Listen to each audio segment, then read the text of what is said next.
We've got a good side chat going on. I do, and we are live. Hello and welcome to my first ever actual stream. I will I'm going to let Richard show himself first. Peace and respect to you all. So, here we are, the privilege of being on Dave's first stream ever. Bound to be something that he does again sometime, hopefully soon.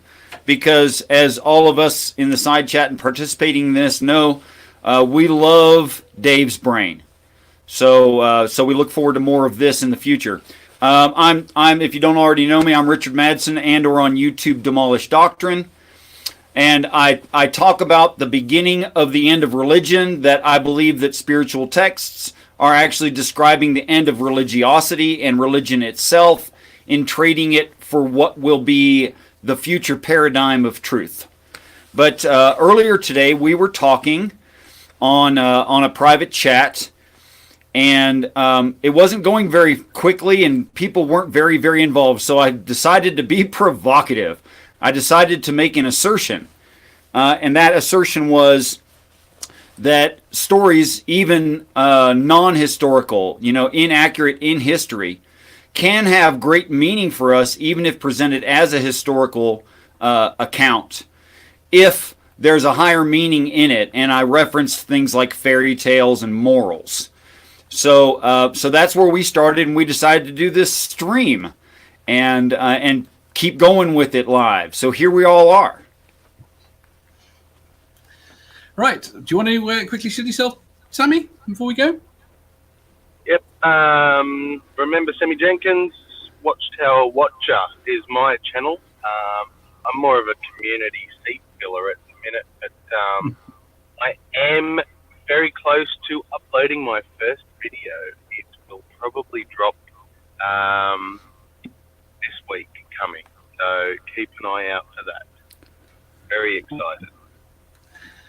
Excellent. I put both those links in all the links in the description, which is a miracle. I hope they're the right links.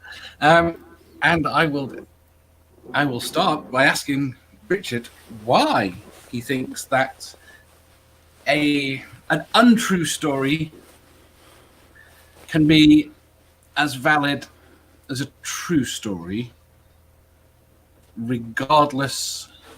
Not regardless. Why? Oh God, I had this all worked out. Why is a story that is untrue better than a story that is true? Oh gosh, that's an interesting question. I'm not sure that's true in all cases, but I think in some cases it could be.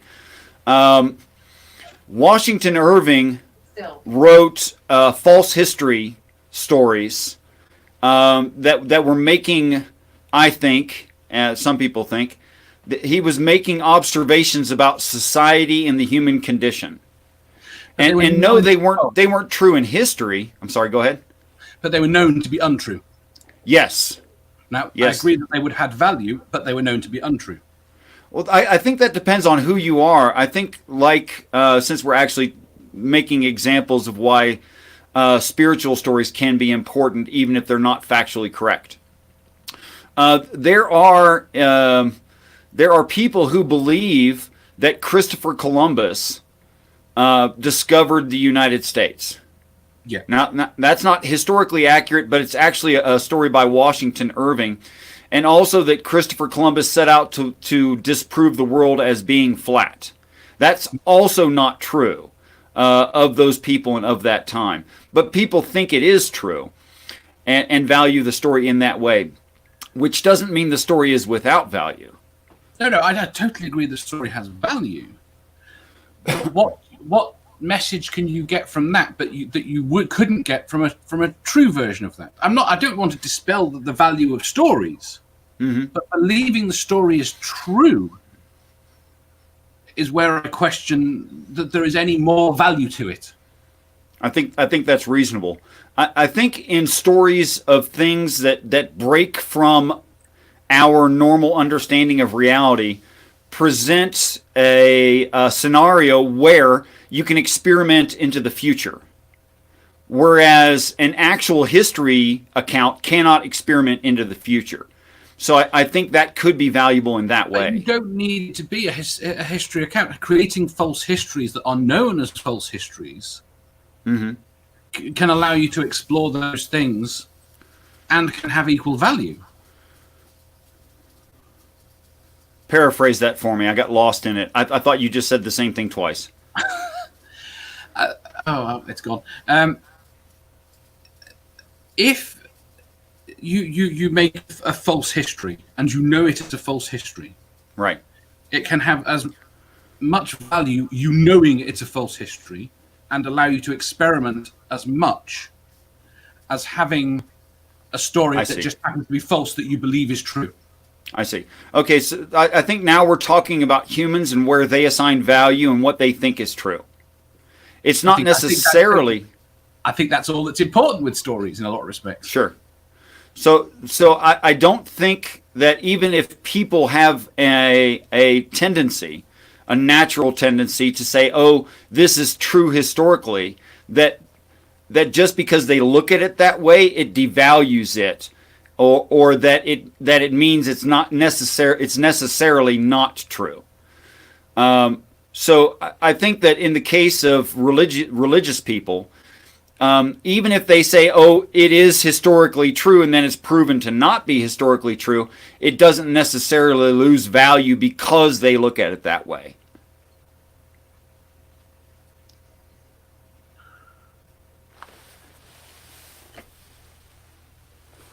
I mean, we're really talking about the intent of the writer. I'm not even convinced we necessarily are talking about the intent of the writer, although I'm willing to speculate that in a lot of times that is the case. I think there are lots of things that we now accept as fact that probably aren't in terms of history. True. Bound to be true. I mean, from a religious perspective, there is certainly a huge amount at the end of the day. At the end of the day, only one of the religions can be actually right. Why is that? But only one can be right. Why is that? Because they are almost all contradictory in some way. Or we say they can't all be all right. Why is that? Because there are contradictory things. Could you give me an example of a contradictory thing? No, because my mind just went blank. Fine, that's okay. You can go with the fact that the Christian. No, I can't go. You can't even go with that. No, I can't off the top of my head. I'm terrible. Okay, well, I will cite some examples for you that I commonly hear. Go on, then. Okay. So, comparatives have been made between the hero of Judaism, Christ, and the hero of Buddhism, Buddha. Yep. Okay. One of the things that people would point out are contradictory in these two stories is fulfillment of the law versus, say, denial of self. Okay, so that's an apparent contradiction, as in the overall message would be two very different messages, thereby cannot be the same individual. Yeah. Okay.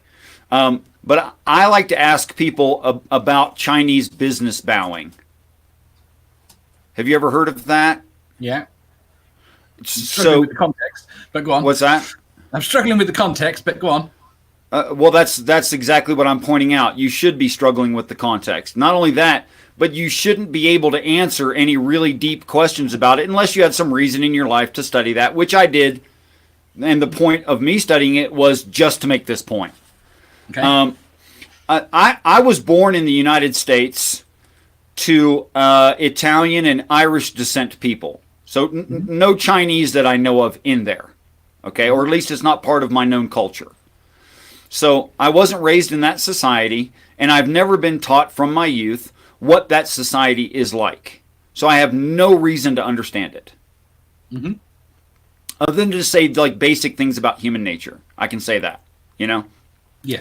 But when it comes to something specific like business bowing, and who bows deeper than the other, or who bows to who first, or what distance should you stand, or where should your hands be depending on, you get into these details, there's no reason for me to understand it. And I'll ask people of European descent about Chinese business bowing because typically they have no idea, which is appropriate. They shouldn't. Yeah. Okay, so if I compared business handshaking and seated positions in European culture to Chinese business bowing, there's going to be differences. Yes. And there should be. And Yeah. one culture, without being introduced to the other, shouldn't understand the other culture's way of looking at that and what is and is not appropriate. Okay, so by those same measures, it is necessity that if you're going to tell the same story to two different, that was a tongue twister, to two different peoples, you're going to have to tell the same story differently.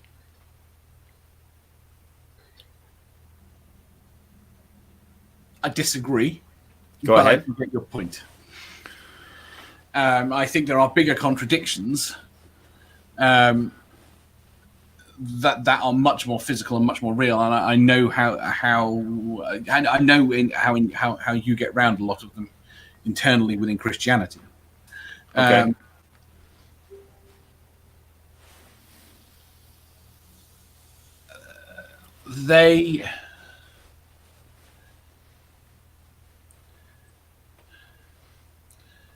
I've forgotten what the original point was. No, we got way off track into comparative religion. How did we get to that one? What was the step back before that? When we were comparing, we were looking at the contradictions. Real history versus made-up history, and whether or not it has value, and then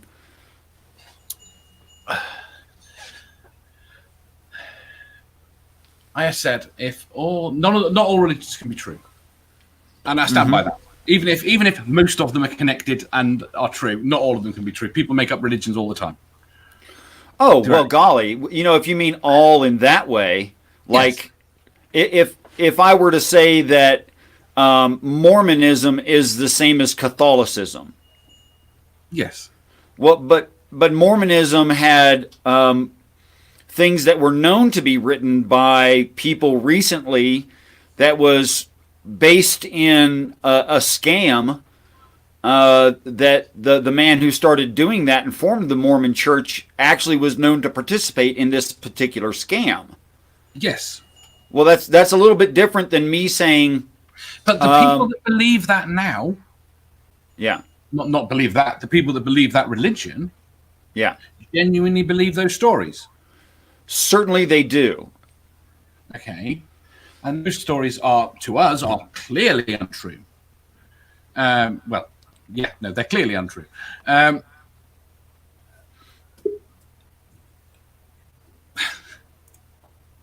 Hello. Hey, How do you compare the stories, the moral messages they get from those stories, as opposed to them coming from a source? What can they get from those stories that couldn't better be got from a true story? Well, I think from a true story of history, you can get history. But you can't experiment into the future of humanity in a history lesson. But then on the other hand, sorry, if it's no, you're missing my point there. okay, It's a true story, as in a piece of history, or a fiction that is known to be a fiction. right, So a false history that we know is a false history. right, That's what I'm saying. We're not comparing. What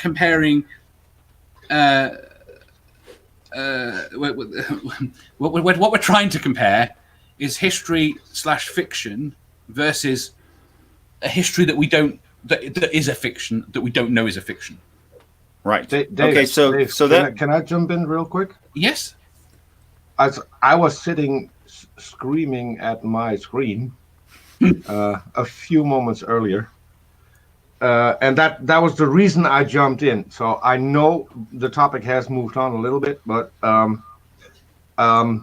what really irked me was when you said to Richard, not all religions can be true, and Richard said not necessarily. And since my channel is pretty much only about religion,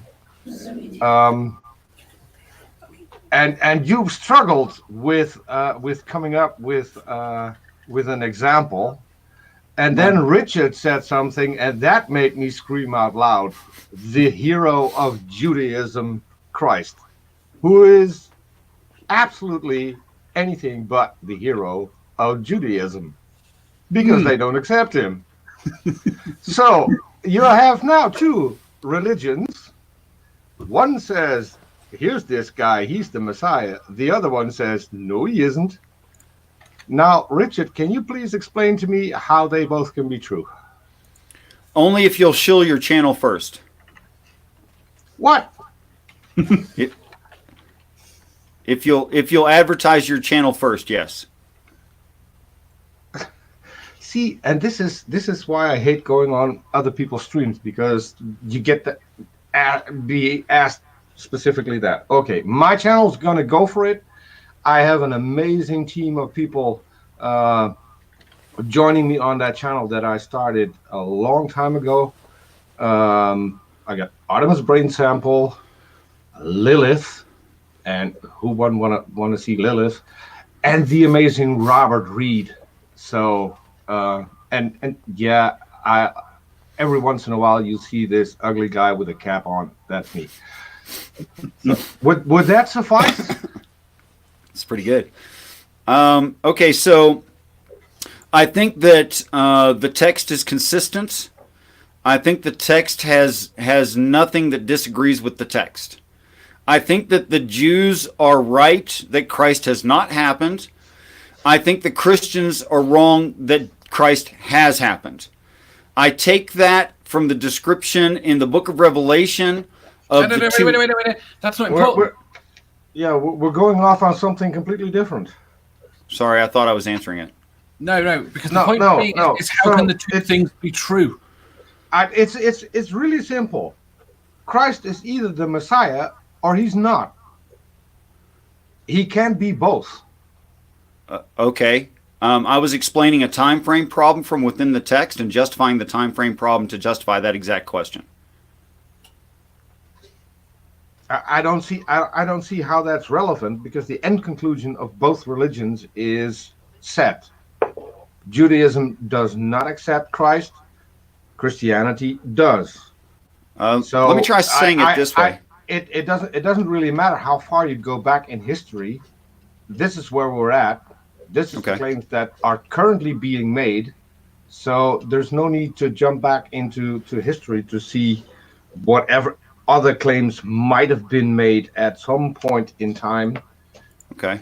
We need to deal with what is currently available. Which I'll do that. One religion saying this guy is the Messiah. The other religion says he isn't. Okay. I'm just gonna say it this way then, because the way I said it originally, I guess, was not very clear. The second coming to the Christians is the first coming to the Jews, and they're talking about the same individual. I disagree. Okay. So elaborate on that. How is Christ the first coming for the Jews? Where can I find that? They're expecting a Messiah. Yes. They expect him to bring war and then peace. Yes. This is exactly what's described at the end of the New Testament in the fulfillment of end times. Yes, but this is only a small part, because you have all these prophecies in the Torah and in the Old Testament that also come in. So you're pinning it down on just one particular point, and that's what's called the Texas sharpshooter fallacy. No, I'm not. You've heard one example. That's not the same thing. You have heard one example. That is not the same thing. Okay, but he can't fulfill all the prophecies that he hasn't fulfilled. So those have come and gone. I don't know why you would say that. You don't know why I would say that. Right. The prophecies that have been made Yes. that were supposedly fulfilled by the crucifixion. Do you think there's anywhere in the Bible where it says that Jesus is going to come back and going to be crucified all over again and going to be stabbed with a spear all over again? The exact same events of 2,000 years ago are going to happen again. That's in Revelation, according to you, because I've never read that. Okay. I recommend it. It's interesting. Okay, so within a Christian doctrinal, or I'm not even doctrinal, within just a basically Christian view of the text, if I described that someone told the truth about God and God fully trusted this persons, I'm going to say they. God fully trusted they, right? And that specific they was killed, lay dead 3.5 days, was raised from the dead, told the truth further for specifically 40 days. Supposedly. It's an internal critique. I'm not asking you to believe it. No, okay. Okay, so in an internal critique, who would that be? What group or person could that possibly be? So the way I look at it is like you have the Superman comics. Those were started by one particular guy. These days, other people are writing stories that follow the original stories. And it's quite easy to refer back to an earlier story from a different writer. That doesn't mean that Superman exists. No, it doesn't. So that's how I see Christ. So if you're going to ask me, the guy who was dead for 3 days, according to the Bible, he wasn't dead for 3 days. He was dead for a day and a half, which might be another point of contention. Well, it continuously says 3.5 days. There's no exceptions. Yeah, but see, from Friday night to Sunday morning isn't 3 days. Okay, well, I'm not really concerned with what practitioners say about the text or even what scholars say about the text, but only with what the text says about itself. Yes, which is exactly not 3 days.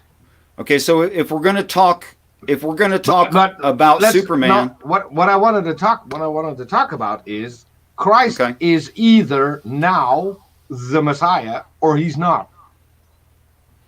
And you can say, well, we got Revelation and Christ is coming back. I need to see Christ coming back first, and then we can talk. That's reasonable. That's reasonable. And so for now, we had 2 conflicting stories, 3 actually, because we could throw in Islam also. Yeah. Because Islam recognizes Christ, but not as God. Right. But just a prophet who was wrong on a lot of things. So Muhammad was sent to correct him. Okay. So now we already have 3 conflicting stories, and you say they can all be true, and I don't see how something can be A and not A at the same time. Well, it can't be, but that's not what I'm saying.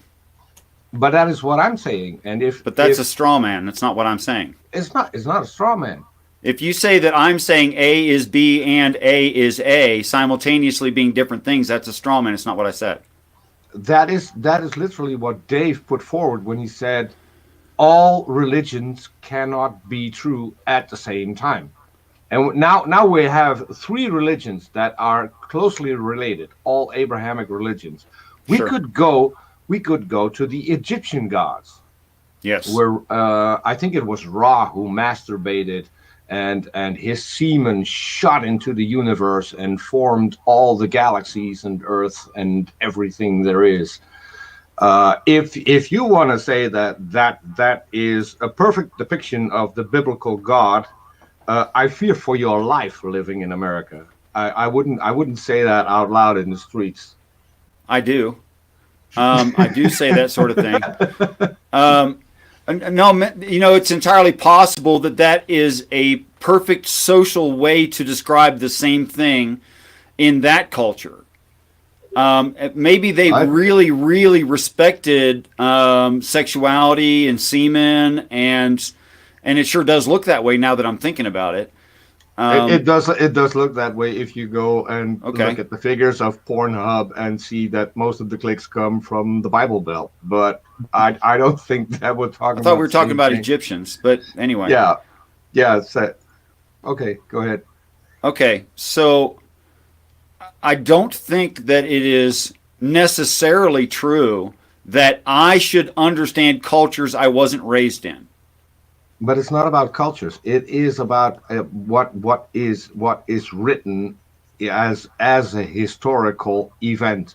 So either God spoke, and you could twist that. Obviously, you could say that God was telling himself a story that led to an orgasm, and then he ejaculated.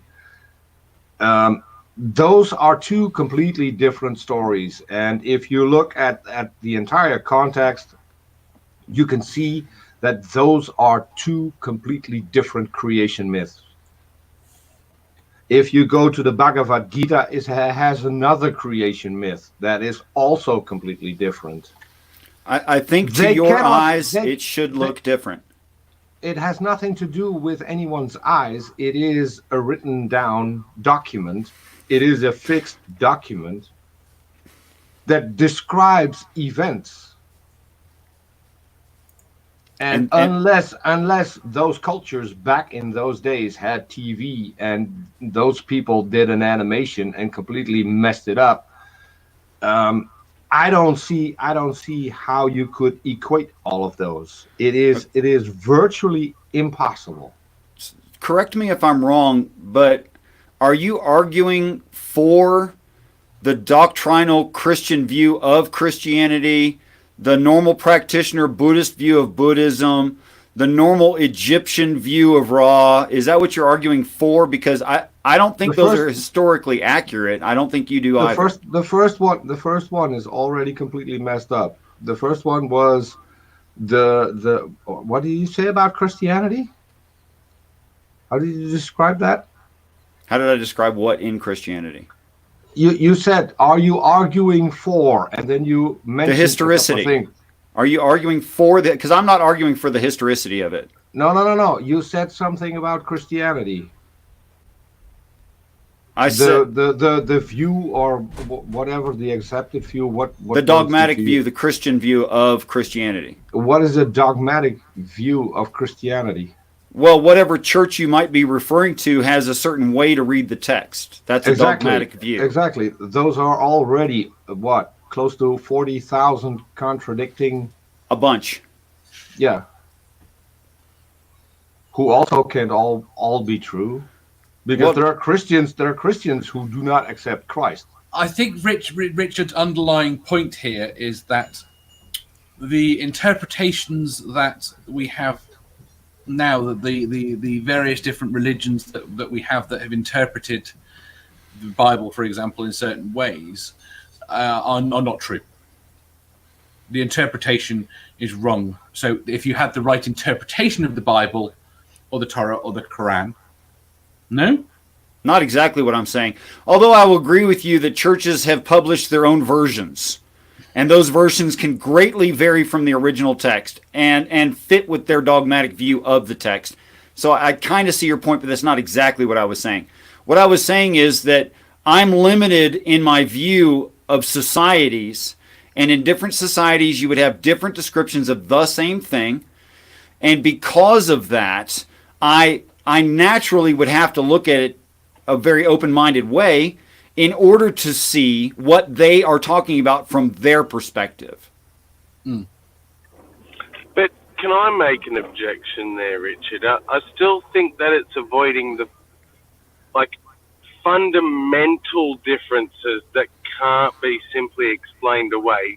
Like even early Judaism, but especially Roman gods and traditions, they never believed in a monotheistic God.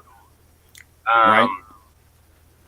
So I'm not even sure how it could simply be a misinterpretation, or it had to be explained to their culture in a I fully agree. pantheistic way.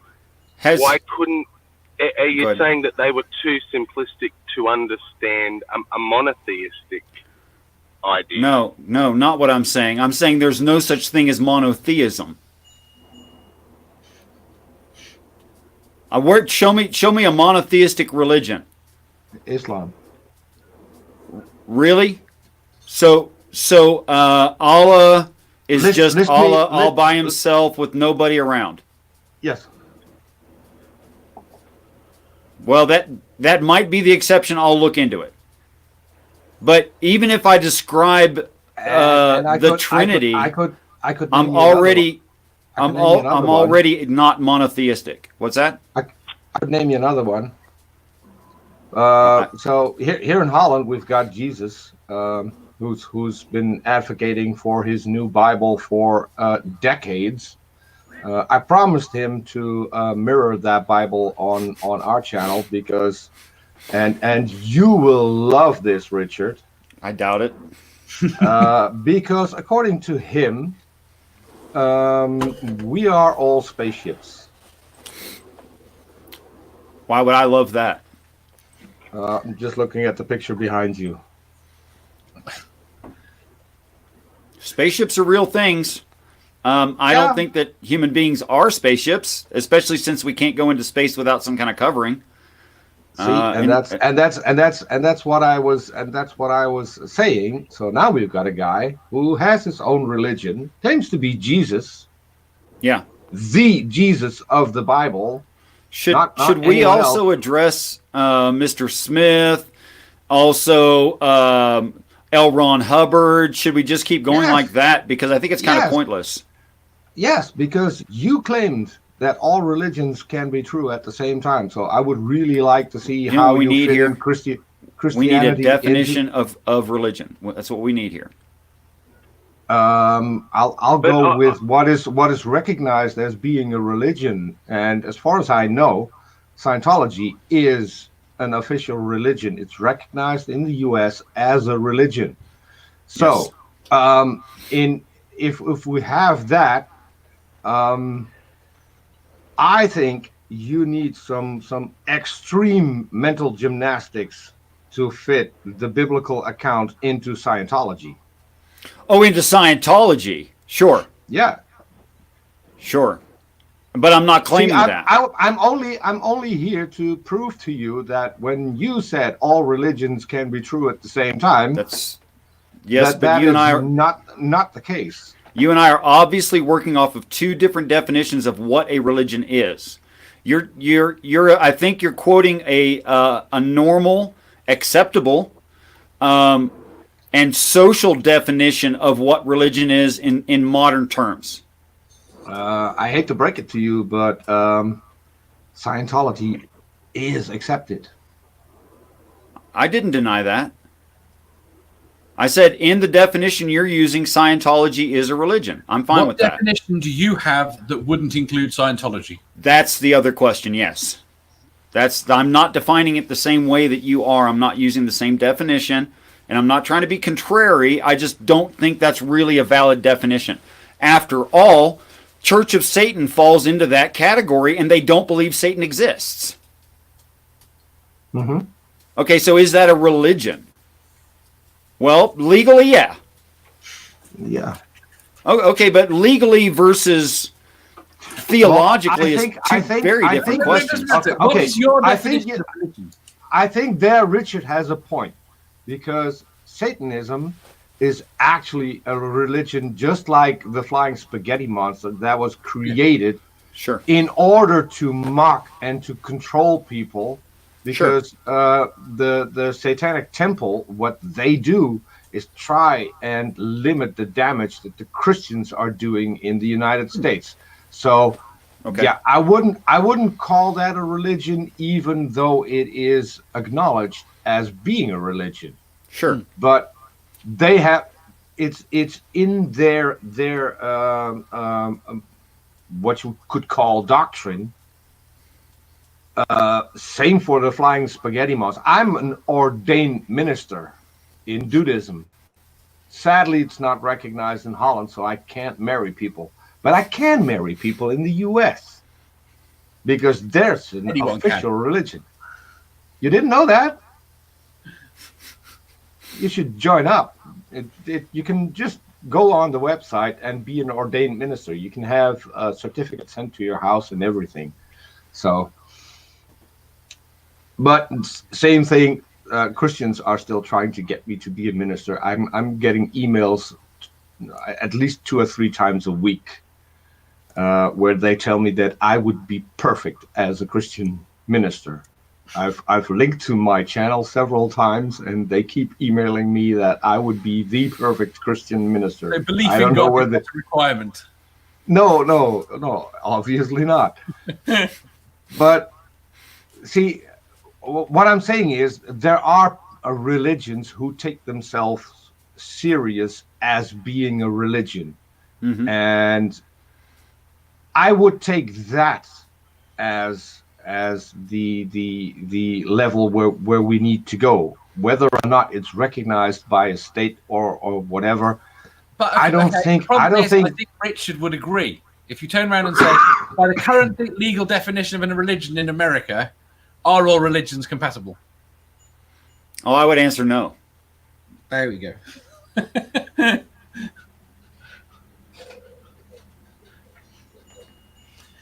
Yeah, so that was pretty much my point. So I'll make room for someone else. Oh no, don't go away. I can stick. Have to brush off if you don't want to. Peter, have me on your show sometime so we can talk about whatever you like. Definitely, I'd love to. That's going to happen. So I got a couple of people that I'm already in touch with about coming on the show, and I've had the problem where 2 people want to come on the same day. I don't think that we're going to get any viewers if we do that.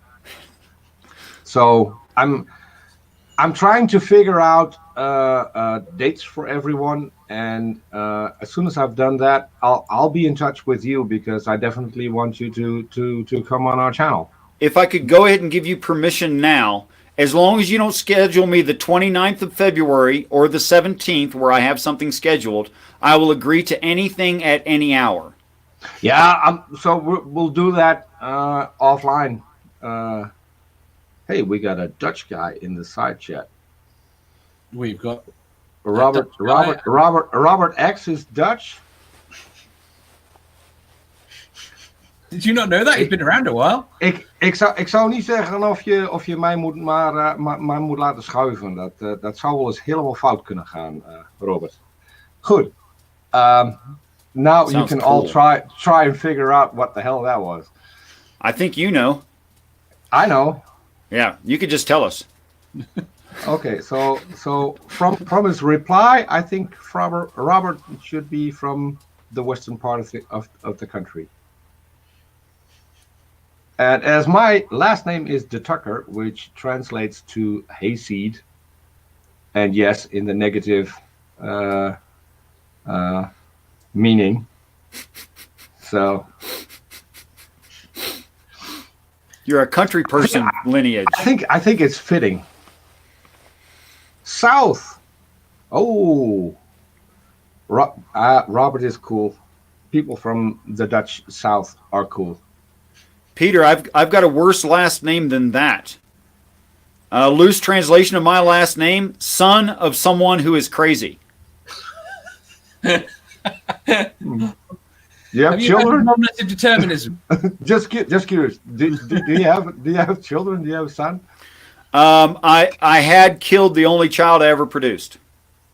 See, because if you would have a son, I would mock you senselessly with that. Right on, because that makes me the insane person, right? Yeah, it's logic. Right. I like logic. Right. Yeah, right now it's my dad that's crazy, not me, until I have a child. Yeah. Yeah. I may. So was that the reason why you killed off the one? Actually, no. The woman who was pregnant apparently lost her mind during pregnancy.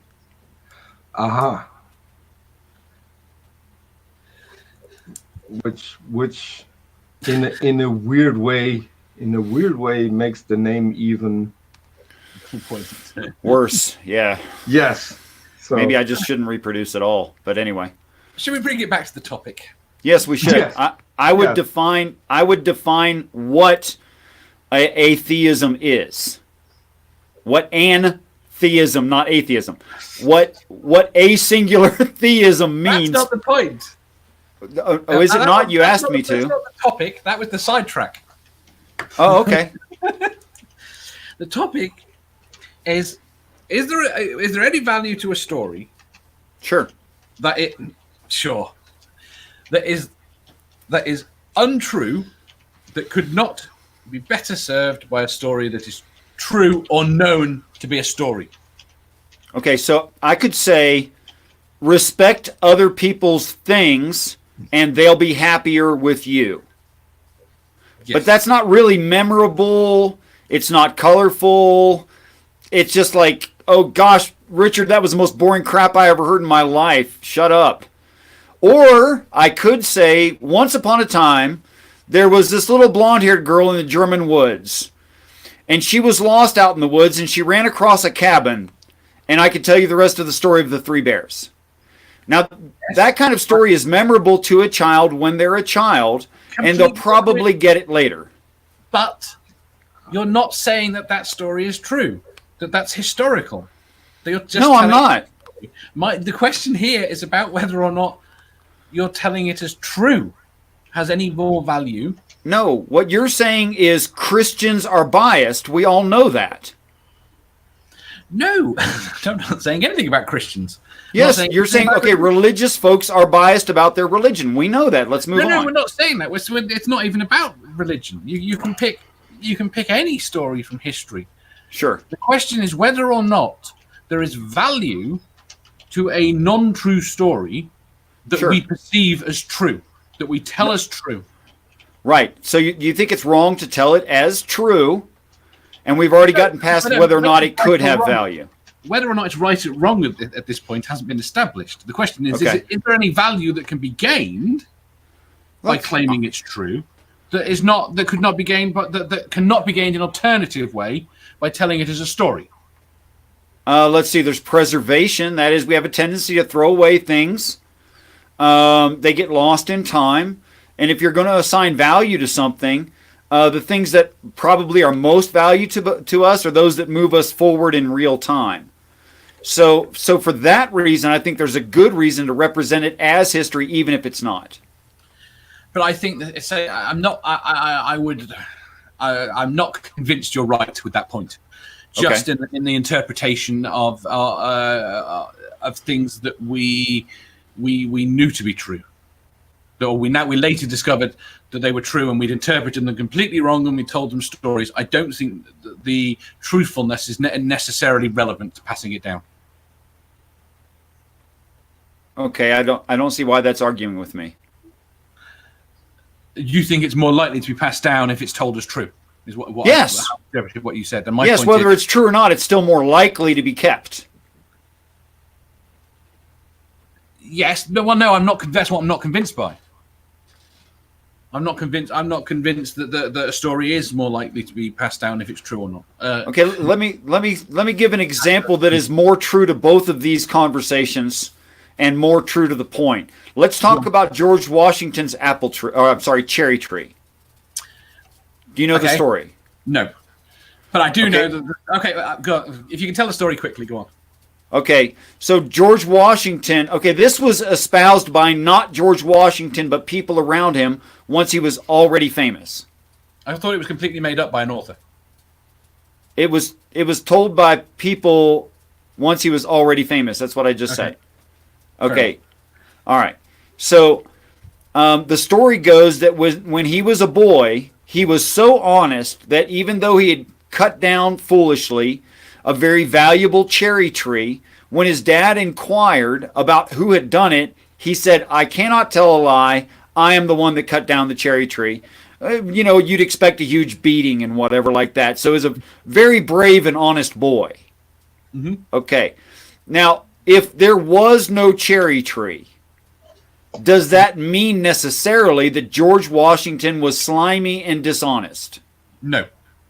Okay, does the existence of the cherry tree have any relevance whatsoever to the personality traits of George Washington? No, but it does have an effect on how he was perceived. Right. That's why the story matters. Yes, but it doesn't matter. I mean, you having... it depends why. Okay, the problem you've got is every time I've heard the story, or bits of the story, I mean, to say I haven't heard of it at all, it's always been put across more as an example of an honest person rather than him being particularly honest. Does that make sense? I understand what you said. Right. So in terms of, I'd have to think about it in terms of him, but in terms of it being a story about a kid who is being portrayed as very honest, telling that as a story about a kid that is incredibly honest gets across the message. I don't think there is any more value by saying that it actually happened. Right. Okay. I think the idea of putting across that Abraham Lincoln said it, I think probably it's creating a false impression of a person. How can you say he's honest or if he a true impression? Then tell a story that demonstrates that is a true impression. Well, I don't personally think it is a true impression. I think it is a false impression. But this is my point. My point is that you're forming a narrative about a person that is untrue. Now, now, see, here's the thing. There is one thing I agree with you on, actually, and it is people and property. I think, as some scholars now believe, that if you turn around and say, that land there, our ancestors owned it. We've got this book. It says that 1,000 years ago, we owned it. This was ours. It was given to us by God. Okay? There is value to you believing that that is true. To the people who are making the claim, especially if they win the land. Yes. Yeah, there's value in that, real value. Right. But my point is I don't think that's right. That's where I came back down to. I have to agree with Dave on this, especially when it comes to the cherry tree story. If you need a lie to show that someone was honest, I think you're completely missing the point. So the story would, I think the story wouldn't do history any good if it wasn't true. Because if you're going to convince me that someone was extremely honest, and you're going to tell me a lie in order to prove how extremely honest he was, what would happen to me is that I would seriously doubt if the person you're talking about was honest. Because if he was, you wouldn't need a lie in order to have some form of propaganda or some form of, you know, it has the opposite effect, and that is why I would say it is necessary. If something is historical, then it necessarily needs to be true. Additionally, with that, the person who told me the story, I'd have to doubt not their integrity. Maybe they do believe it, but I might doubt their intelligence for having recalled to me a story that isn't true and think it's true. Yeah, and also keep in mind, we're talking about this while the story has been here for decades, longer than that. So we're in a position where we now know that the story isn't true at that point in time. Right. And this is a similar thing that I get about people who are talking about the apostles who were in hiding after Christ's crucifixion. I'm not saying they on purpose put out a lie.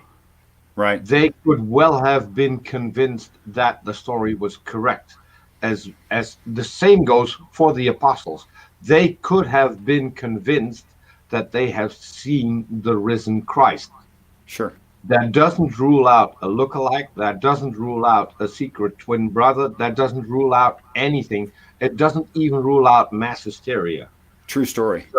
So in order to say that those people were lying on purpose, I think that's something that we shouldn't do. Same thing goes for the story with the cherry tree. But Right. once we know that the story is wrong, we shouldn't use it as history anymore. And that's where my Sure. problem comes in. Glad you agree with me. I thought I was. I don't think we should use it as history either. Okay. But you'll never hear me espouse it as actual history, but only as a lesson of the future using history as an example. For that, yeah, I would agree. Cool. And if people would learn that, maybe Trump won't get reelected. But that's a whole different story. That's another story. Yes. That's a whole different story. But but didn't you argue that sometimes a story doesn't need to be true in order to have it in history? Or was that your point of argument, that we can have a story in history we know isn't true, and then it can be used in a completely different way to show something completely different than what the story is actually talking about? Is that your point? I think Dave went to the next higher level than that, although in principle, I would agree that is mostly what I was saying, that it could have value even if historically inaccurate.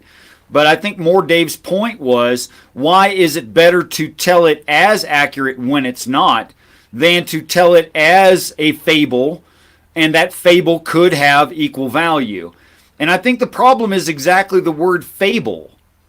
That we know that fables do not have the same value as what we perceive as actual history, which is why history written by the conqueror is written as actual truth, because it has a greater value to us.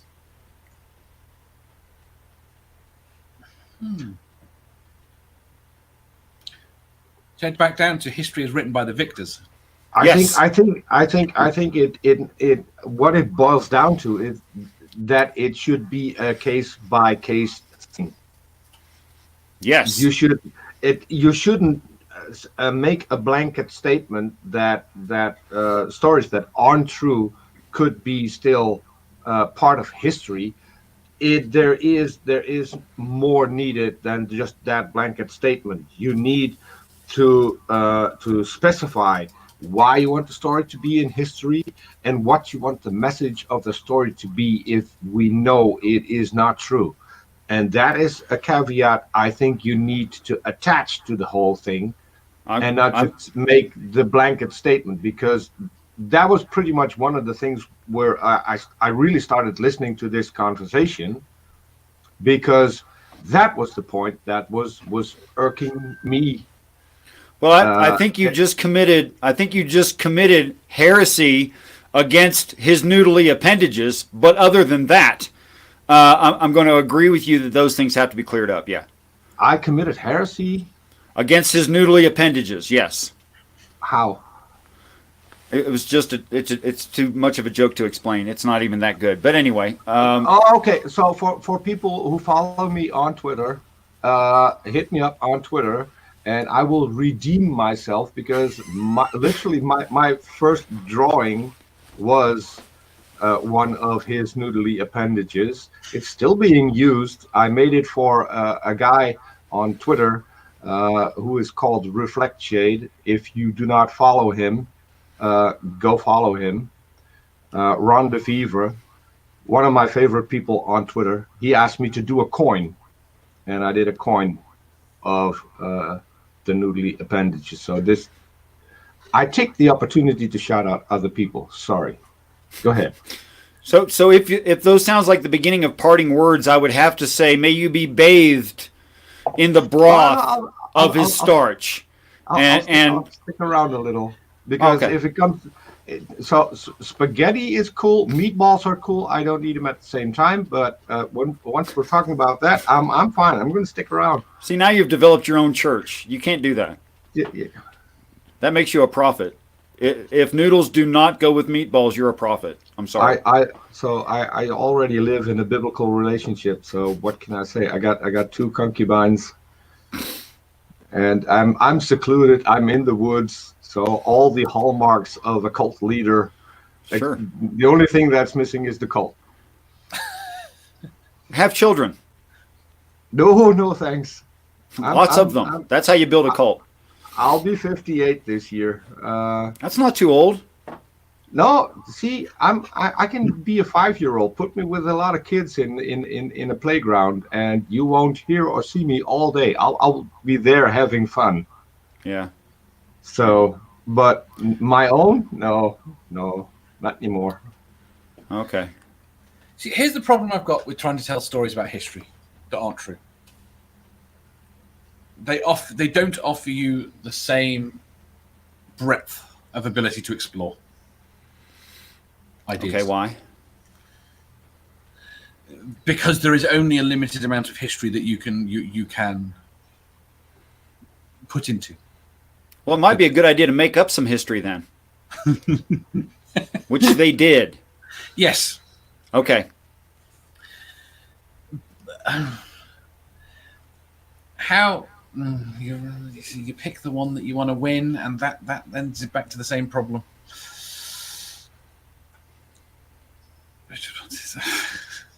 Think out loud, Dave. Just say it. Think out loud. I don't think out loud.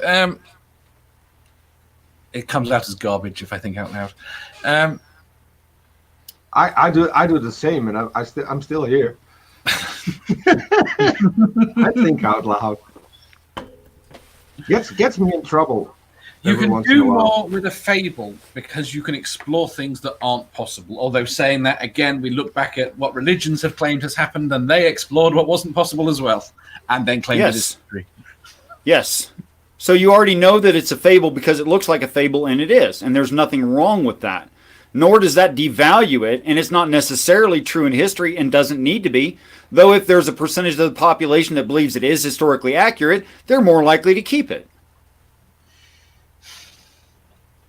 In other words, I don't see a problem. See, and I'm struggling because we've got a fable where I live, and I get to see that.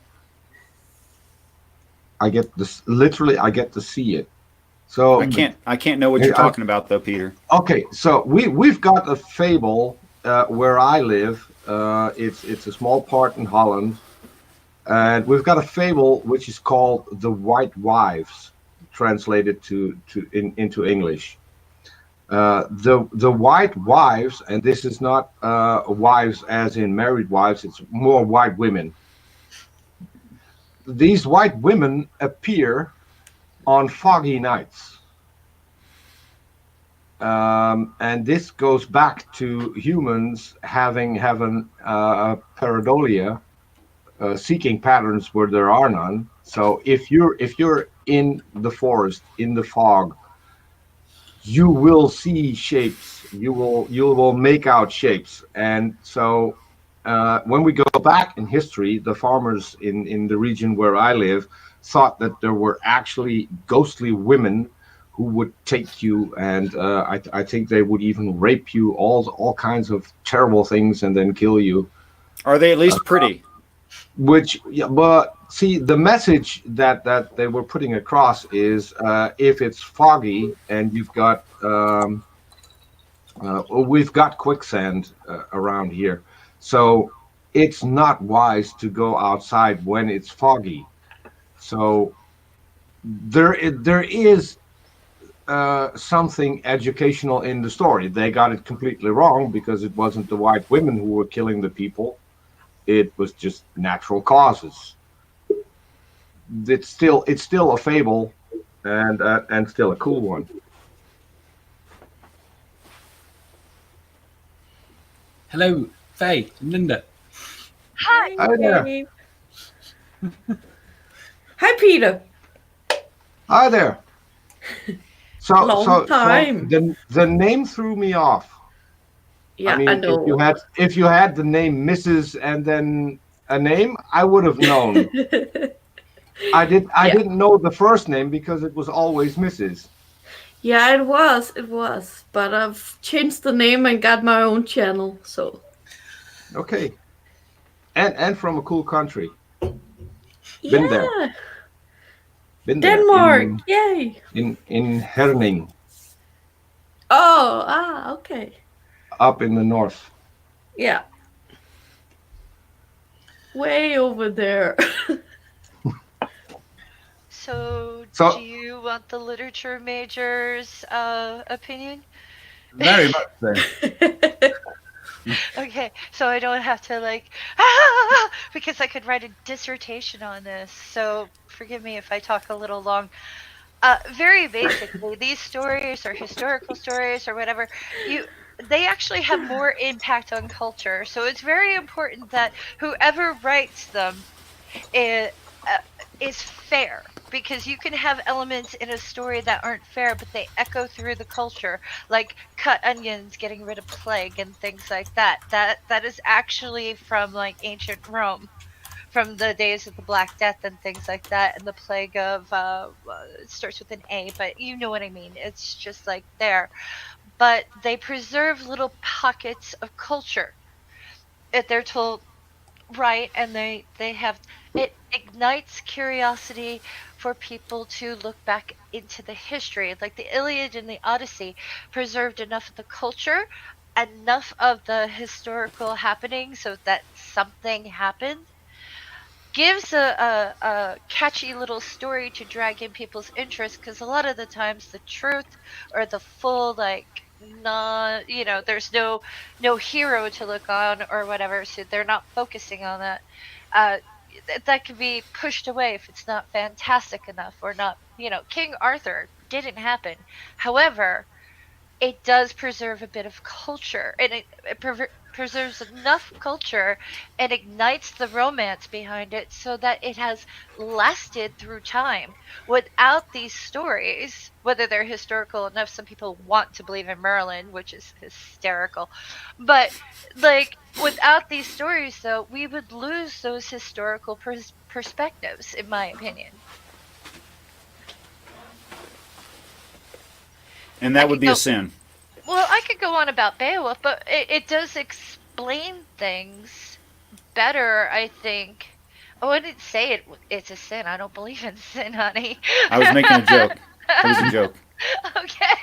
I was like, sin? Whoa, sin? It would be a crime against culture. How's that? Well, only if you want to understand your history. The Right. point Like, if being, you- though, is it important that that we know that they're untrue or not totally true? Yes. It is. Because if you actually believe in Merlin, then you start believing in things that are, like, not true. You have crystals around your house hoping to rescue him from the crystal cave, which is silly. And expensive. I think I dated her. Her? Who's her? Yes, there was a woman who did that. But anyway. Oh, okay. Well, Merlin's hot, so go on.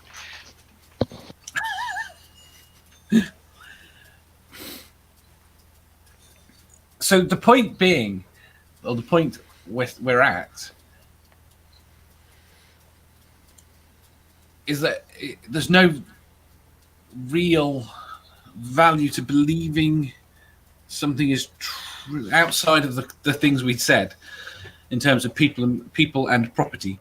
That there is no reason that the story itself should be thought of as, there is no benefit to it being thought of as historical. Can you reiterate that? Badly. Oh, reinterpret it for me. Could I take a shot at it, Dave? Go for it. Okay. I think the overall point of what he's trying to say is that there's nothing to be gained from it being thought of as factual versus it being thought of as a fairy tale. Okay, what's the purpose of fables? Do you know? To tell a story? Other than to tell a story. Teach morality, teach socially acceptable ideals.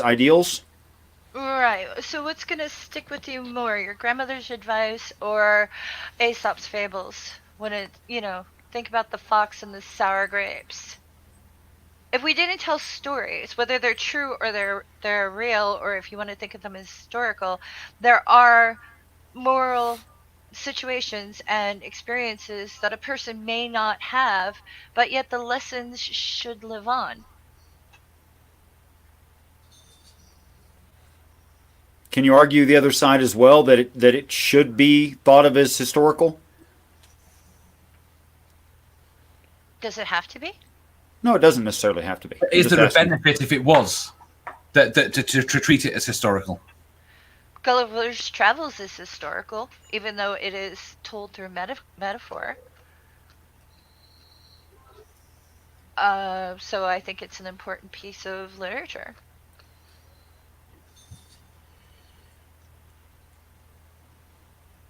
Madame Bovary basically has preserved the idea that reading is bad for women. Written by an author who thought reading like romances and things like that would spoil society because it would have a negative impact on women. And it is out there.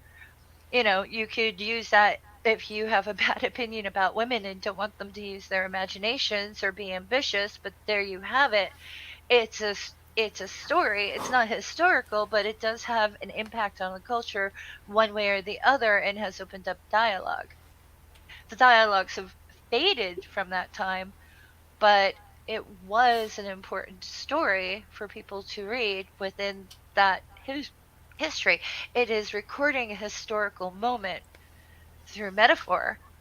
But was it important? Again, was it important that they thought it was historical, or would it have been just as valuable if they'd known it was, if they thought it was a complete fiction? I don't see the difference. Because really, it, like, if you want to go, name a book or a story that is supposedly historical but is bullshit. I just Bible? go biblical. Well, I don't see much use in the Bible. There are moral stories in it.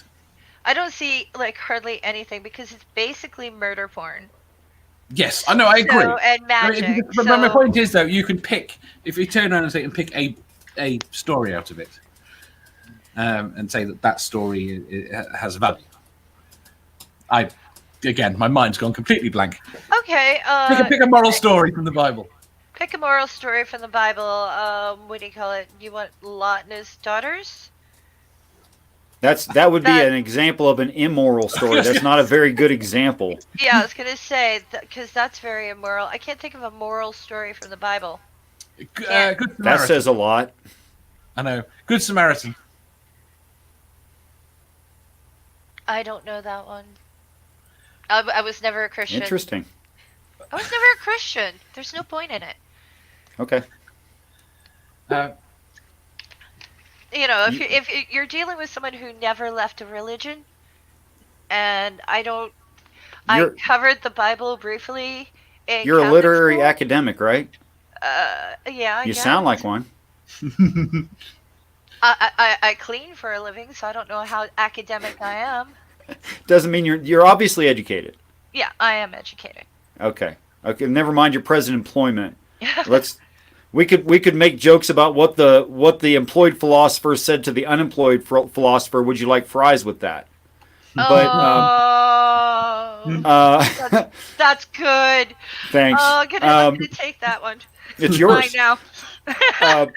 We can make jokes about people working outside of their actual education, but you are educated. Okay, sure. So if the Bible or any specific spiritual story has impact on society, and you're both interested in society and literature, would you not have read it? Well, considering how I read the Bible in a Catholic school, and they basically taught it as bullshit, at the time, the nun who taught it basically is like, this is really all metaphor. Take of it as you will, you know. So And she could be right and she could be wrong. no, she was pretty much right on everything. So Well, there's obvious metaphors like David did not live on drinking his own tears. well, okay, think of it this That's way. an obvious metaphor. The Bible, basically, all these stories, and they're calling God good, but God is basically a douchebag and doing terrible things and doing a lot of stuff that if you led your life as the God of the Bible or Jesus says or whatever like that, you would spend the rest of your life in jail. Mm-hmm. So them Could I saying qualify that a little this bit more? is good, you learn something about mankind from the history back then, that they were basically really savage and terrible. Yes? Okay, historically accurate people have been savage and terrible. Historically accurate people have used their ideas about God to justify their own acts. Absolutely true. Mm-hmm. And? Is it necessarily true that, well, first, is it true that people who are religious are biased toward their own religion? If that's true, and I you, haven't met all of them, so I cannot qualify that I'm question. speaking in generalities. I mean, Okay. if you want to speak about specific people, I'll try. But okay, so people are generally biased toward what they believe is true, but their opinion is biased. So Right. when we talk about our Christian or some of our Christian society describing what the Bible is, by necessity, that's a biased view. Yeah. Yeah. And? Okay, so should I take the advice of the person who's biased on what they're biased on? Probably not. Who isn't biased? I was going to say, Well, we're all biased in our own special ways. everyone. yeah. I mean, the point is, you can ask anyone you ask about the Bible is going to give you a biased opinion. Sure. So how do we know if something is biased or not? It's But biased. it is biased. That's the answer. But I could be biased and also agree with reality. It's my opinion the sky is blue, generally. Yes. Right. That's why apologetics exist. And? No, apologetics exist because context makes their problems within the text. That depends on how you look at it, but go on. Okay, I'm just saying that if a context existed within any given story that makes the story not argue with itself and agree to reality, that's probably a valuable context. Maybe. I said probably. Yeah. Well, it kind of think of it this way. It's like we heard all these stories about Richard III, right? Yeah. Can't verify like 90% of it. However, they did find his body in a parking lot. They were able to do forensic work and et cetera, and identify the skeleton as Richard III, which cleared up some of the mythology around him. Not all of it, but some of it. Okay. What are we to do? Are we to discount, Yeah. cherry pick the details about Richard we want to, and not the idea is no matter what the story is, even if you can verify some of it, are you going to believe in everything? Right. It looks true. Are you going to believe if the you- princess in the tower if you haven't found the bodies? Right. If you found a splinter of the crucifix, that does not mean Christ raised from the dead. I got you. Yeah. Oh, Right, I totally agree. Fun fact: a couple of years ago, a splinter of the crucifix was sold in Germany for 140,000 euros. Someone's making bad decisions. Well, I It was. think there's It been was. at least a dozen foreskins of Jesus that have been sold throughout medieval times to Sure. cure whatever plague, but that doesn't mean it actually happened. And I'm pretty sure, percentage-wise, of these people's income, it probably would have hurt them more financially to buy them, but they did because they were desperate. Mm-hmm. Okay, so I don't think it's the same thing to say that practitioners believe a certain thing and thereby that's the best opinion. And I don't think it's accurate to say because you can verify one thing, all things are true. Well, no, because you can verify one thing doesn't mean all things are true. I mean, Right. I can sit here and I could say, okay, I don't believe in the death penalty. I think blah, blah, blah, blah, blah, this, that, and the other thing. And another person can argue with me for hours about how I'm wrong. And, and they're, it's not like the death penalty does not exist in the United States or whatever, but people have different nuances. And just like with any historical saying, because history is written by the victor, Sure. but that doesn't mean all those historical stories are accurate or true. Right. Because they're written by someone who wanted to say a certain thing. Right, but a lot of people don't turn history on its end. Only in modern times have we gotten books like Wicked, who tell the story of the Wicked Witch through the Wicked Witch's point of view, compared to like Wizard of Oz, who does it through Dorothy. Right. I mean, doing something like that takes the story, flips it on its end, and you get to deal with the problems, the questions, etc., etc. That's not even historical, but it's a wonderful mental exercises. So if people did do these things historical, like, okay, I heard this story about Athens and blah blah blah and how awful the Spartans were. Let's look at the Spartan side. If there's not literature for that, people have to open up their imaginations, and the best way to do that is by writing a story. You just described exactly why I have more than one viewer on my channel. Yep. Okay. They don't believe it, but it's an interesting mental exercise anyway. But like, if you want to sit there and say, oh, this is true, this is definitely true, this is definitely historical, it happened this way, then you're on the losing side. Because even if, like, Yep. I can tell the story of what happened with the impeachment process, I could tell the story, and someone could call me on my bias. Sure. And then again, it turns into hours and hours. But the discussions about these things are actually more important than the events themselves, in my opinion. Because, I mean, I could get into a car accident, and afterwards I could either ignore my point of view of what happened, or I can explore it, and I can really think about it. And am I to blame? It's like a whole different thing. It all depends on whether or not you're being intellectually lazy about something, in my Right. opinion. But if you're Right. going to sit there and say all magic is real, or I hate to say this, all religions are agreeable to each other, that's just silly, I don't know why it's silly. because they're not. In whose opinion? Mine. Okay. You can have that. You're entitled. I still shut have up. to say, I still have to say they contradict, and that's demonstrable. So It's only demonstrable from within your culture against given cultures. It's not demonstrable interculturally. See, and what you're doing now is going back in time, finding a way why the religious books were written, and then conflating all religions and saying, well, now they're all the same because they all had the same goal in their explanation. This is not how this works. Religion is Unless that's true. a thing of the present. And if you want to say religions are all the same, you have to take what they are in the present, not what they used to be, because things have changed over time. Okay.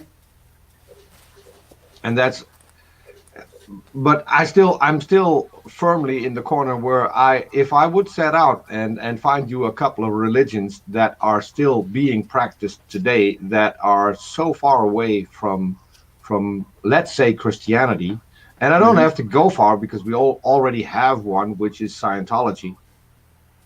There's no way Scientology and Christianity can be correct. No There's way I no would try way- to justify Satanism and Christianity either. So that's kind of a moot point. I have a fun one for you. Mormonism. I was just going to bring that up, Church- Peter. I was church- really waiting for a lull. I can Church of the I can Latter-day justify Saints.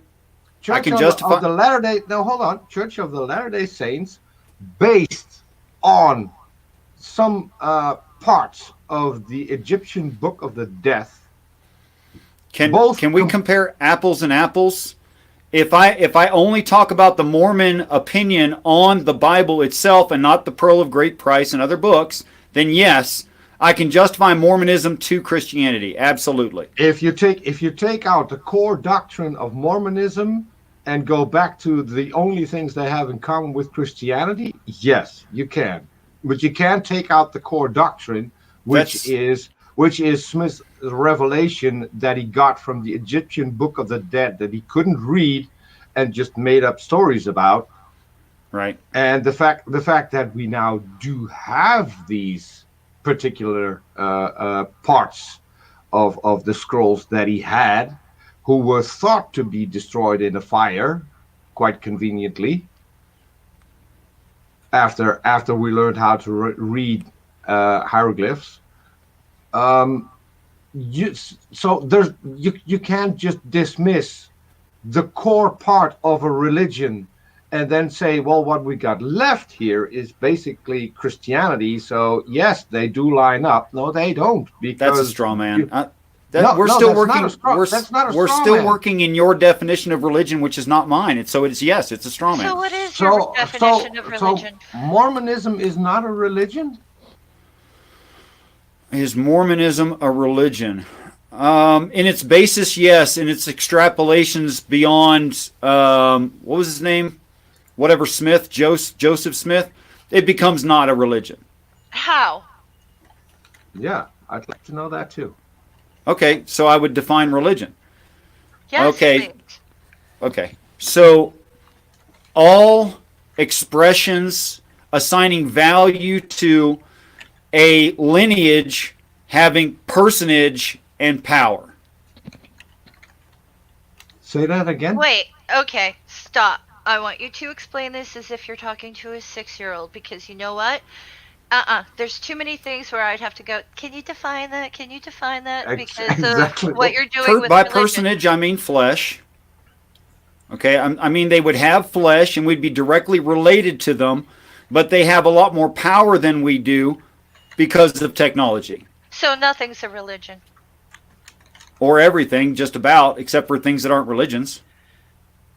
Your definition doesn't float. I'm sorry. Yeah, that's not a definition. Okay. That is a way. That is literally setting up the rules for you to say we can all compare them, because now you set up rules to where you can't compare them. What's the difference? No. I don't set up the rules. I don't set up the rules for what is and what is not a religion.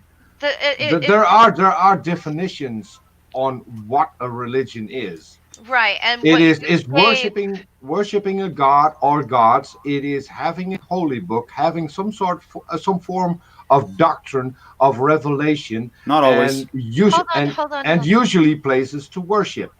Zuni Indian wouldn't fit any of those, and definitely is a religion. Your definition isn't a definition; it's a loophole.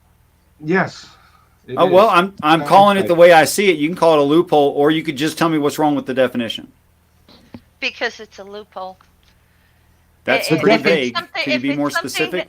If it's something that doesn't conveniently rather than in your narrative, loophole, go ahead.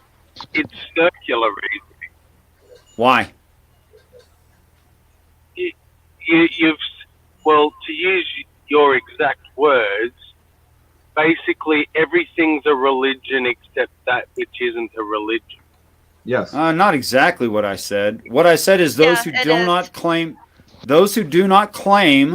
personage of a lineage, they can claim it or not. I'm not deciding who claims this.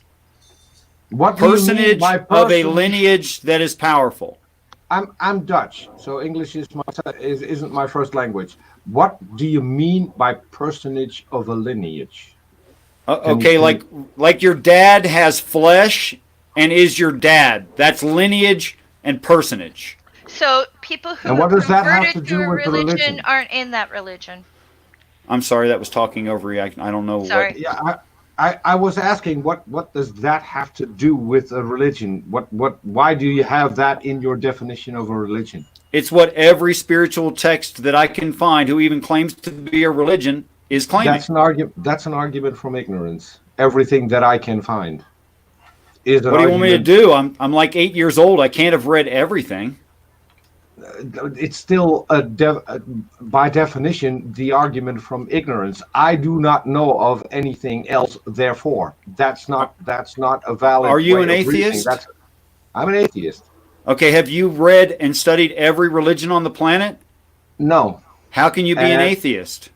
because I do not hold a belief in a god or gods, and that would apply to the God claims that have been presented to me. Okay, Do so, I know- so do I just know- on its do I face, know- you reject it without study. Hold on. Do I know that there are absolutely no gods? No, no one can. Okay, so then you're agnostic. That isn't part. No, that isn't part of the definition of atheism. Atheism, and theism, and theism and atheism. And I know I'm going to piss off the biggest jerk on YouTube, and I don't care. The definition of atheism and theism, those address a belief. You either believe in a god or gods, or you do not. There are only two options. That is a belief. That is addressing the part belief. Now, agnostic and Gnostic address a knowledge claim. There are Gnostic theists, although I think my sincere opinion is that they're just lying. But there are people who claim to know that God exists, and there are people who believe that a God exists. Those would be the agnostic theists. The same thing goes for atheists. I can be a Gnostic atheist on certain gods. For instance, the God of the Bible. I'm a Gnostic atheist towards the God of the Bible. I'm an agnostic atheist towards other claims that I might not have investigated yet, to the extent where I can make a definite claim. You have just summed up my position perfectly, by the way. But if I can set out why a certain God is impossible to exist, then I can take the position that I'm a Gnostic atheist. This God cannot exist, so I know this God doesn't exist, and that's the definition. So yes, That's fair. You can have a Gnostic atheist and an agnostic atheist, as well as a Gnostic theist and an agnostic theist. Atheist. Theist. Both. Right. You can have a Gnostic and agnostic atheist and a Gnostic and agnostic theist. If I could address Nerdy Rodin real quick, because I think that was asked of me, what was on the screen temporarily. Yes, I believe that voodoo is an actual religion that is valid. Yes. Right. Okay. We're going to run away. We're going to do an after show on MathPig's channel in about 10 minutes. So you've got 10 minutes to all Smoke break. to shill yourself first.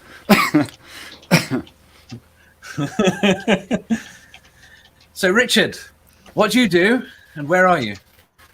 As the printed on the screen there, I'm hosting Demolished Doctrine on YouTube. It's a channel about an overview of religion that justifies all religions together, making them one thing, and is ultimately describing the end of religion. So that's my view. That's what I'm espousing. Very good. Peter, what do you do and where can we find you? What do I do? Wait a minute. Subscribe.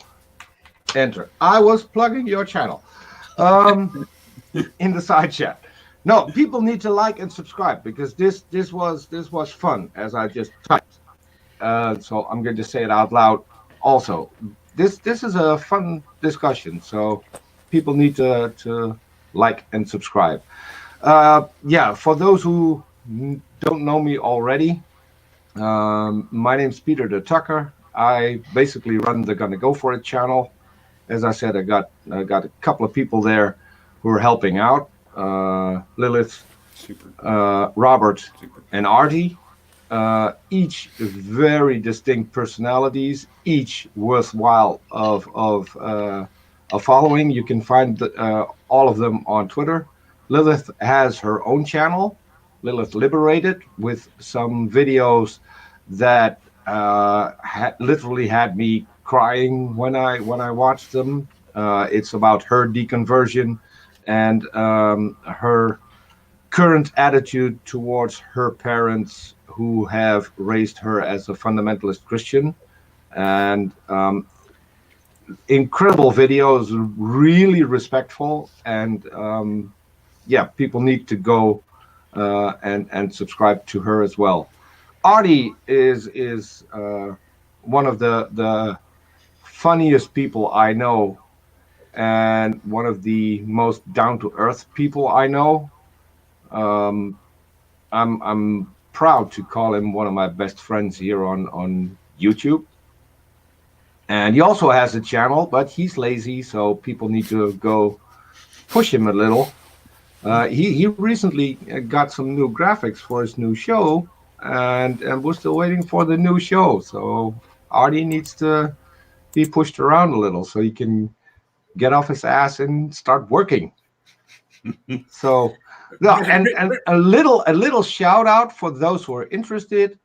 Saturday, oh damn, time zones. I hate time zones. let's see. Saturday.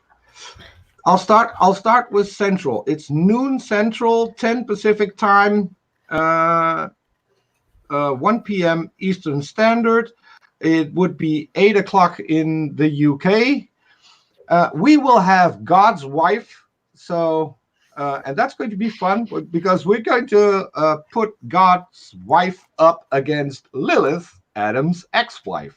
This should be a great show. And by the way, God's wife is a 59-year-old male, for people who aren't confused enough. Okay. Fair enough. Right. Linda, what do you do? Where can we find you? Well, I do Girls Night In. Where's Girls Night In this week? Yeah, with Faye. Where is it this week? It's on my channel this week. Excellent. Saturday. And the time zones, Peter, I know. It's it's midnight. We don't my have time. that, Linda. No, we don't have that. We don't. We It's just have midnight one my time. Whole of Europe. Luckily, those who weren't part of Europe are now out again with their own little time zone across the channel. I just know it's midnight my time. What time? 6 Eastern and 5 Central. I don't know. There you go. Thank you. When is Nadine back? Couple of weeks. Ooh, yeah. Couple of weeks. She's still doing the whole. She's plucking her bird, basically. Don't worry about it. Hey. Faye, is that a euphemism? Yes, it is. Yeah, she's with her pheasant. She's plucking the bird. Anyway. Yeah. Mm-hmm. It's better. It's better than going over to Dildo. She likes living in Dildo. She doesn't live there. I thought she did. My bad. Okay. There's just too many She people. just took vacation pictures there. And I one more thing. Yes. I also do some Lego with my husband. Mm-hmm. Sometimes. On her channel. Is that a no? Sorry. No.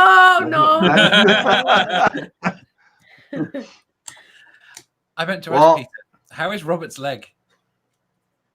How's Robert's leg? Yeah. I think I might have missed something. Yeah. I think it was in a cast. I think I saw a photo of it in a cast earlier. Oh, I don't know. I've not been on Twitter a lot, and so the only times when I talk to Robert is on Twitter. And when I get to Twitter, I barely get to my timeline. The only thing that I see is my notifications with people that I argue with, because I love arguing for some I reason. don't know what that's like. Well, you Thanks. can find some interesting people. So that's why we had Jesus on our channel a couple of weeks ago, and God's wife last week, who's going to come back now. So interesting folks. Have you had God on? No, we have an open invitation, but he won't show up. That's the biggest problem with God. Maybe you should try God the Good One. Is that like the divine hiddenness problem off your channel there? Is that what that is? Yeah. So we have a couple of Jesuses on. I remember we had an atheist Jesus on a long time ago. Yeah, he's fun. I need to go back and find his Twitter handle. People need to follow him on Twitter as well. He's great. And, Okay. and we specifically asked him to come on the channel in character as Jesus, because obviously the Jesus on Twitter is not the real thing. Neither is Satan. Yeah, I follow Jesus. I follow Satan on Twitter. Hey, who are you? Where can we find you? Who, me? Yes. I'm on the Wonder Lady channel, and I'm Faye, and I'm a pain in the butt. So I haven't made a new video in quite some time, but I've been working on a title, and Lucy Luxor seems to have given me a good one. I just have to make the thumbnails now. I have a lot of content that sort of self-awareness and challenge your beliefs a little bit. Excellent. I've been waiting for new content for you for ages. Yeah, well, I've got plenty, but I'm afraid that the last Inquisition I did, that person stopped talking to me completely after, so I think I was a little rough on them. I think they don't want to do another Inquisition, and just don't want to tell me just how badly I did. So yeah. I think it'll be fine. Thank you. Right. Sammy, who are you? Where can we find you? I am Watchtower Watcher. As I said, keep an eye out for my first video dropping this week. Hopefully, if I can get the script finished. But I'd rather plug Dave's channel. Now that you've done one, Dave, there's no excuse. So get behind him, everyone, and I want to have lots more of these streams. It's been an absolute blast. Yeah, we need to get the YouTube channel as successful as the TV channel. Agreed. The only difference is the YouTube channel will have recent content, whereas the TV channel only does reruns. Right. I shall say goodbye to everyone.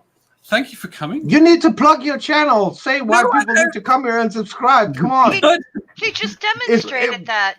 We've all done that for our own channel. Now it's your turn. Tell us where we can find you. What are you going to do with this channel? Come on. I'm right here. I will going to make some content, maybe, but I might do some more streams. I quite like the streams with the very specific questions. I think it's been fun. Thank you for coming. Thank you everyone for watching. I shall say goodbye. Good night. Good night. Hooroo. Thank you for Bye, all. including us. Yes.